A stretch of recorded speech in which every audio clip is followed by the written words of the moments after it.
And then they said it wasn't ambitious enough. Well, we got to keep moving. If we could raise it up higher, I'd do that as well. But we know what we have to do. We have to ramp up a whole-of-government approach that rallies the whole country and puts us on a war footing to truly beat this virus. And that's what we've been doing, getting enough vaccine supply, mobilizing more vaccinators, creating more places to get vaccinated, and we're now administering an average of 3 million shots per day, over 20 million shots a week. On Saturday alone, we reported more than 4 million shots were administered. We're the first country to administer 150 million shots and the first country to fully vaccinate over 62 million people. But here's the deal. I promise an update to the American people every 50 millionth shot. And I'm already back to update you a little over 2.5 weeks later. I promised in the beginning that I'd always give you the straight scoop, straight from the shoulder, the good and the bad. Well, here's the truth. The good news is we're on track to beat our goal of 200 million shots in the first 100 days. More than 75% of the people over the age of 65 have gotten shots, up from 8% when we took office. That's a dramatic turnaround and critical because seniors account for 80% of all COVID deaths. To help support my goal of safely reopening the majority of K through 8 schools by my 100th day in office, I directed states in early March to make educators and child care workers eligible for vaccines and to get a goal of getting all who wanted the vaccination to be able to have one and to do it in the month of March. I'm pleased to report, according to CDC estimates, over 80% of teachers, school staff, and child care workers received at least one shot by the end of March. And that's great progress protecting our educators, our essential workers. And because our vaccine program is in overdrive, we're making it easier to get a vaccination shot. Last week, I announced that by April 19th of this month, 90% of all Americans will be within 5 miles of a vaccination site. And further good news is that we're getting more and more data on just how effective the vaccines are. Dr. Fauci recently cited 2 studies from the New England Journal of Medicine that found fully vaccinated care workers, healthcare workers, on the front lines had extremely low infection rates, less than 0.2%, compared to unvaccinated healthcare workers who had considerably higher infection rates. So we're making incredible progress. There's a lot of good news, but there's also some bad news. New variants of the virus are spreading and they're moving quickly. Cases are going back up. Hospitalizations are no longer declining. While deaths are still down, way down from January, they're going up in some places. So you might ask, everybody's asking, what does that mean? I understand that people may find it confusing, that the vaccination program is saving tens of thousands of lives, but the pandemic remains dangerous. Let me explain it in a single word: time. Time. Even moving at the record speed we're moving at, we're not even halfway through vaccinating over 300 million Americans. This is going to take time. Remember, for a 2-dose vaccine, it takes weeks from the time you get your first one until you're able to get your second shot, which makes you fully protected. If you get your first shot next week in mid-April, you won't be fully protected until May, late May. If you get your first shot in mid-May, you aren't fully protected until late June. So look, now, on the one hand, June isn't that far away given how long this has been going on, but it isn't here yet either. So the virus is spreading because we have too many people who, seeing the end in sight, think we're at the finish line already. But let me be deadly earnest with you. We aren't at the finish line. We still have a lot of work to do. We're still in a life and death race against this virus. Until we get more people vaccinated, we need everyone to wash their hands, socially distance, and mask up in a recommended mask from the CDC. Think about it this way. Better times are ahead. And as I said before, we can have a safe, happy 4th of July with your family and your friends in small groups in your backyard. The real question is, how much death, disease, and misery are we going to see between now and then? In January, just the month of January, we lost 95,774 Americans. In March, that was 37,172 Americans. All told, I keep doing this, I know, but I carry this card every day with my schedule on it. And the back, I have a COVID update.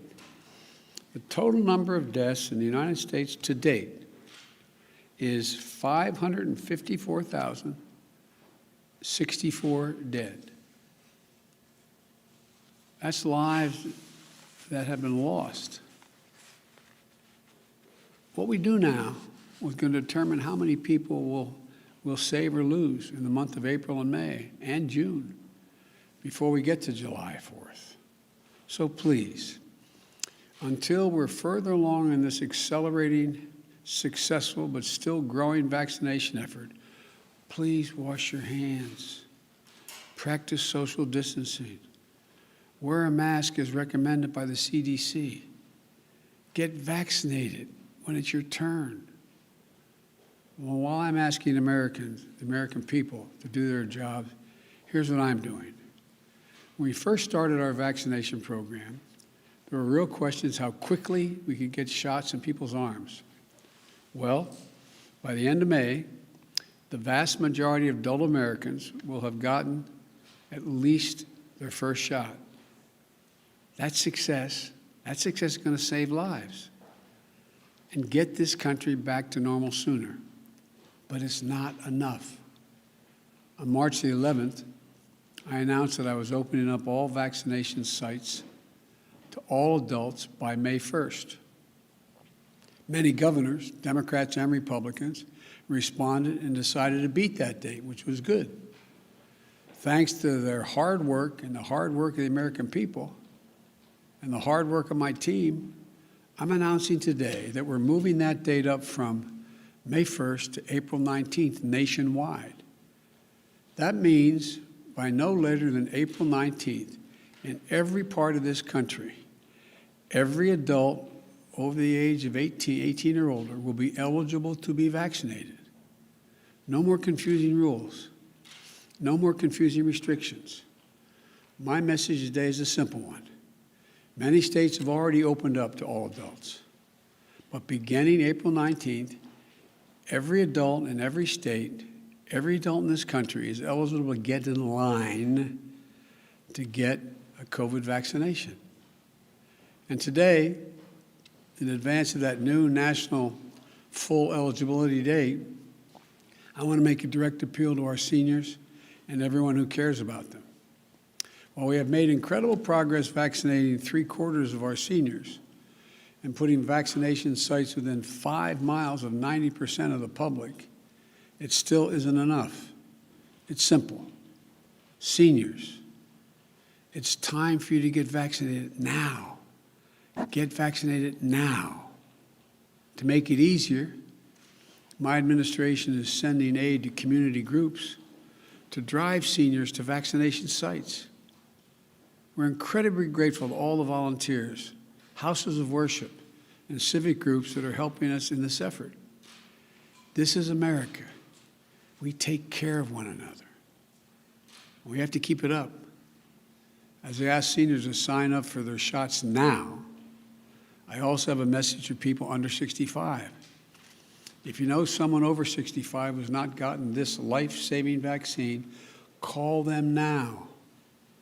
Work with them to get their shots this week or next. Pick them up, drive them. It can be your parents, your grandparents, your aunt, uncle, your neighbors.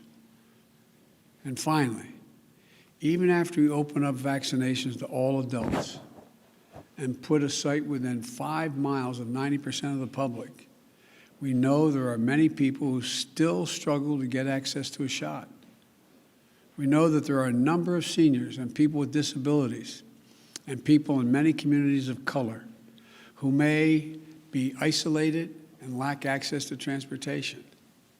That's why we're ramping up transportation to vaccination centers and deploying more mobile units and pop-up clinics in the places close to where people live. That's why we're working with faith-based organizations and other community groups to host vaccination clinics, sign people up for appointments, get help them get those appointments. That's why we're sending even more vaccines to community health centers like the one I was at today, that altogether serve nearly 30 million Americans, like the ones I visited today. 2/3 of the patients at community health centers live at or below the poverty level.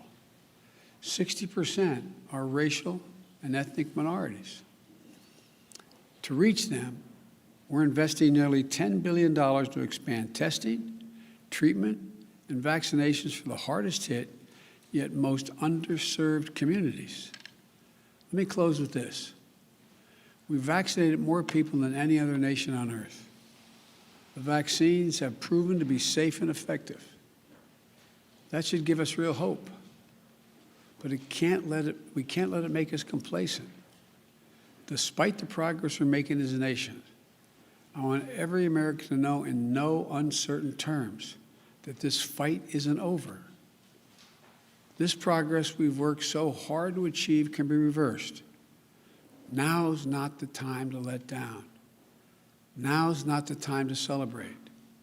It's time to do what we do best as a country, do our duty, our jobs, taking care of one another.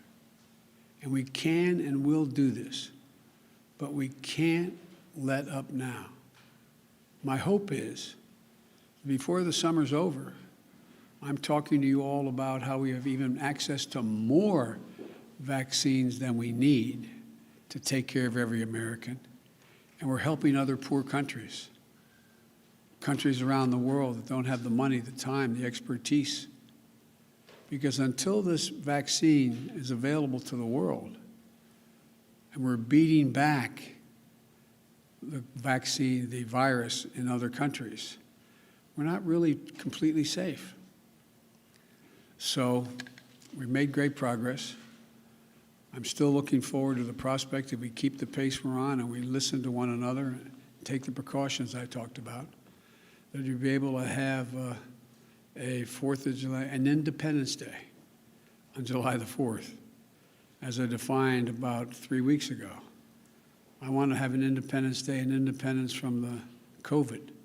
So you're able to get in the backyard with a small group of people, friends and neighbors, and celebrate Independence Day because you've been vaccinated, because you're safe, because you're in the clear. May God bless you all, and may God protect our troops. Thank you so much for listening. Thank you. Talks going, Mr. President, in Vienna. How are the Vienna talks going? I'll report on that later. Mr. President, do you think the Masters golf tournament should be moved out of Georgia? I think that's up to the Masters. Look, it is reassuring to see that for-profit operations and businesses are speaking up about how these new Jim Crow laws are just antithetical to who we are. There's another side to it, too. The other side to it, too, is when they, in fact, move out of Georgia, the people who need the help the most, people who are making hourly wages, sometimes get hurt the most. I think it's a very tough decision for a corporation to make or a group to make. But I respect them when they make that judgment, and I support whatever judgment they make. But it's the best way to deal with this is for Georgia and other states to smarten up. Stop it. Stop it. It's about giving people true vote. Thank you, Mr. President. Despite your personal appeal now, there are many Americans who are very reluctant to take the vaccine. especially in red states.